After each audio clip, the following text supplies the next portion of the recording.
আসসালামু আলাইকুম আমার কলিজার ফেসবুকের ও ভাই ও বোনেরা, আশা করি ভালো আছেন, সুস্থ আছেন, এই দোয়াই করি।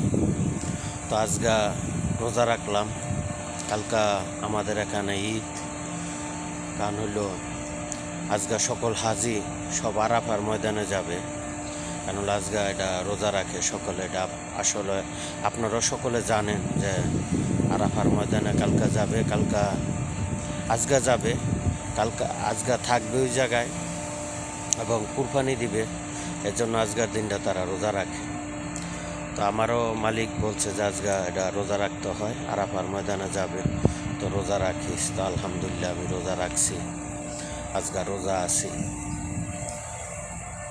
দোয়া করি সকলের যেন তৌফিক দেয় এবং আল্লাহর কাজ যেন করতে পারে সঠিকভাবে।